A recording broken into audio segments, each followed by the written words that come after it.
आप सभी दर्शकों को महाशिवरात्रि की बहुत सारी शुभकामनाएं। फाल्गुन मास के कृष्ण पक्ष की चतुर्दशी तिथि को महाशिवरात्रि का पावन त्योहार मनाया जाता है और इस दिन शिव जी अपने भक्त की सुध लेते हैं, उनकी मनोकामनाओं को पूर्ण कर देते हैं।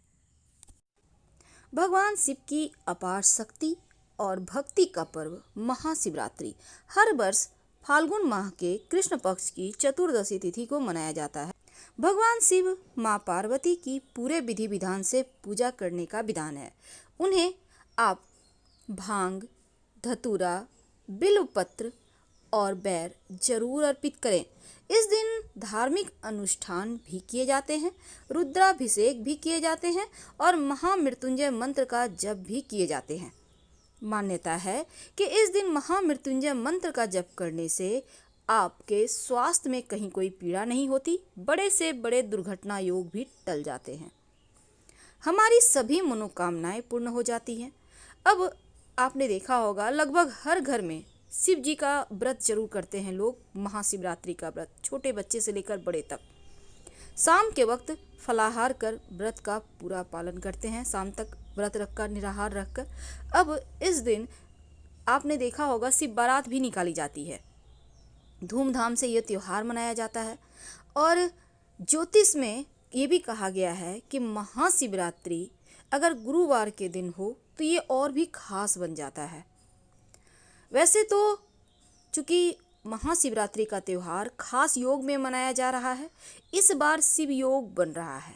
अब शिव योग होने से नक्षत्र घनिष्ठा है, चंद्रमा मकर राशि में है, तो इस बार की जो शिवरात्रि है वो बहुत दुर्लभ है, बहुत खास है। जब महाशिवरात्रि के व्रत का आरंभ इस बार त्रयोदशी तिथि में हो रहा है तो क्या करेंगे, देखिए सुबह जल्दी उठकर स्नान वगैरह करके स्वच्छ वस्त्र धारण करें, फिर पूजा वाले स्थान की सफाई करें, भगवान शिव माँ पार्वती की प्रतिमा स्थापित करें।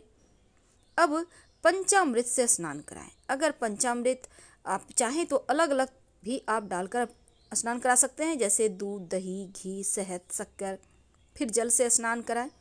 अब भांग, धतूरा, फल, मिठाई, पुष्प में अगर आग का पुष्प हो तो सबसे अच्छा। शिव जी को चंदन और गुलाल जरूर अर्पित करें। माँ पार्वती को नए सिंदूर की, यानी कि सिंदूर जो आप नियमित रूप से आप पूजा में यूज कर रहे हैं उसको नहीं यूज कर आपको एक नई पुड़िया से उन्हें अर्पित करना है। फिर जो आपकी उंगली में लगा रह गया उससे खुद की मांग भरें।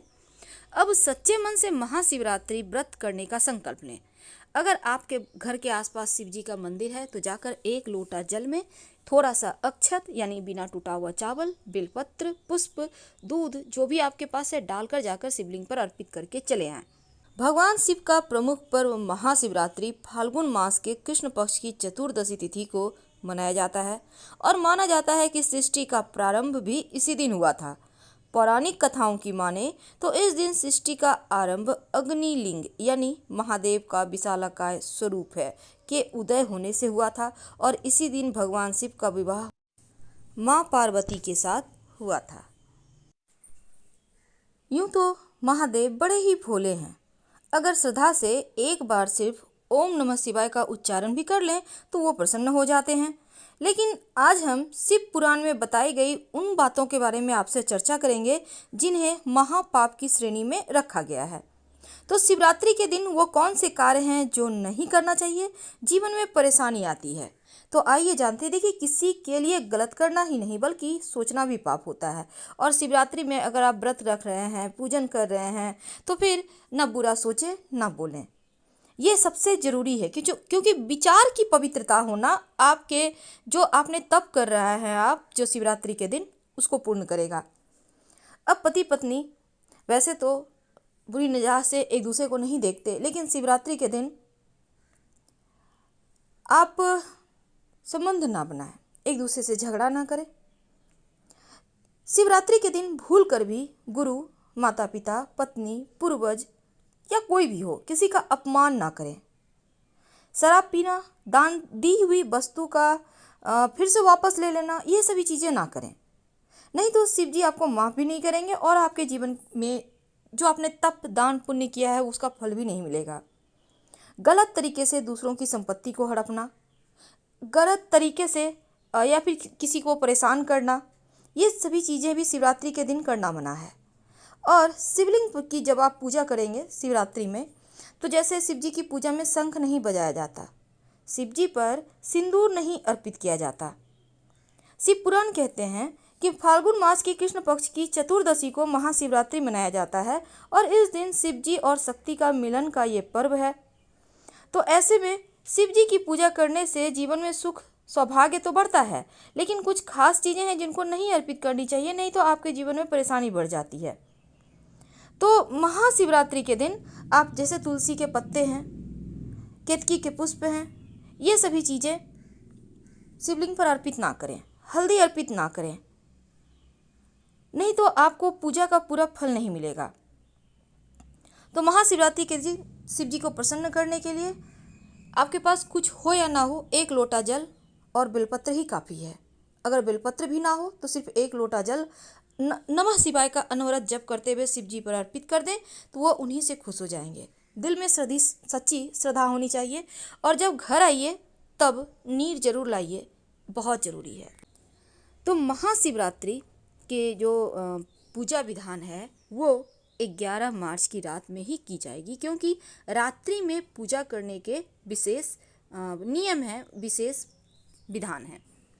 तो शिव जी की पूजा में अगर आप बेल का फल उन्हें अर्पित कर पाएँ तो ये सर्वोत्तम होगा। इसको हम श्रीफल भी कहते हैं।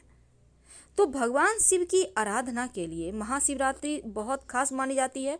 और शिवरात्रि वैसे तो हर महीने के कृष्ण पक्ष की चतुर्दशी तिथि को आती है, लेकिन फाल्गुन मास के जो कृष्ण पक्ष की चतुर्दशी तिथि है इसको महाशिवरात्रि कहते हैं। और इस बार शिवरात्रि के दिन चूंकि शिवयोग बन रहा है और मान्यता है कि भगवान शिव माँ पार्वती का विवाह अगर आप करवाएं या दोनों का गठबंधन करवाएं तो आपके घर परिवार में, आपके वैवाहिक जीवन में कहीं कोई तोड़ ही नहीं सकता। सदा सदा के लिए आप लोगों का रिश्ता बना रहता है। बहुत सारी चीज़ें इस दिन के व्रत में ऐसी होती हैं जो आपको नहीं खाना चाहिए, और एक चीज़ ऐसा है जो शिवरात्रि के दिन जरूर खाना चाहिए ताकि आपको इस व्रत का संपूर्ण फल मिले। देखिए, महाशिवरात्रि के दिन बहुत सारे लोग व्रत रखते हैं, बहुत सारे लोग सात्विक भोजन करते हैं एक बेला उपवास रखकर। तो महाशिवरात्रि का अगर आप व्रत रखते हैं तो शरीर में पानी की कमी ना हो, इसके लिए आप जूस का सेवन कर सकते हैं। अनार का, ऑरेंज का कर लीजिए, लेकिन ईख का जूस मत पीजिएगा। महाशिवरात्रि के दिन फलाहार में भी जैसे सेब, ऑरेंज, पपीता, केला, खीरा वगैरह खा सकते हैं। इस दिन नमक नहीं खाना चाहिए। अगर बहुत सारे लोग सेंधा नमक का खाना खाते हैं तो आप खा सकते हैं, कोई दिक्कत नहीं है, लेकिन जो सफ़ेद नमक है उसको मत खाइएगा। आलू का आप प्रयोग कर सकते हैं, पर जो काला नमक होता है, ब्लैक सॉल्ट, उसको मत खाइएगा। भूल कर भी चावल, रोटी यानी अनाज का सेवन मत कीजिए। आप वैसे तो सेंधा नमक का प्रयोग से आप, बहुत सारे लोग रात में खाना खाते हैं, तो ऐसे में गेहूं तो एक बार खा भी लें, पर चावल मत खाइएगा, इस बात का ध्यान रखिएगा। और दही वगैरह खा सकते हैं, कोई दिक्कत नहीं है। मूंगफली, मखाने को आप घी में फ्राई करके भी खा सकते हैं। अब दूसरी तरफ मीठी चीज़ों का सेवन आप जरूर करें।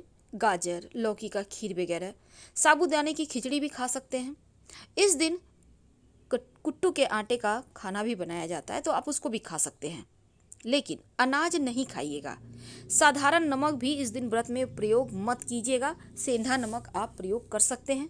लहसुन, प्याज, मांस, मदिरा भूल कर भी मत खाएं, वरना आपके व्रत का फल आपको कुछ भी नहीं मिलेगा। तो इन चीज़ों का आपको ध्यान रखना है, लेकिन वो एक खास चीज़ जो शिव जी पर अर्पित भी किए जाएंगे और खाए भी जाएंगे। वैसे तो पंचामृत आप जरूर अर्पित करिएगा, और जो नीर है शिवलिंग पर अर्पित करने के बाद उसको उठाकर घर ले आइएगा और उसको प्रसाद के रूप में जरूर खाइएगा।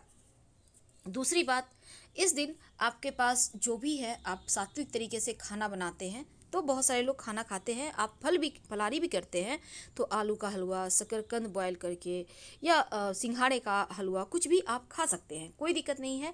लेकिन इस दिन शिव जी के ऊपर, शिवलिंग के ऊपर बैर तो आपको पता होगा, जरूर अर्पित करें, बैर जरूर अर्पित करें। और अर्पित करने के बाद जब आप खाइएगा, फलाहार कीजिएगा, तब इसको जरूर खाइए। बैर को याद रखिए, बैर जरूर खाइए।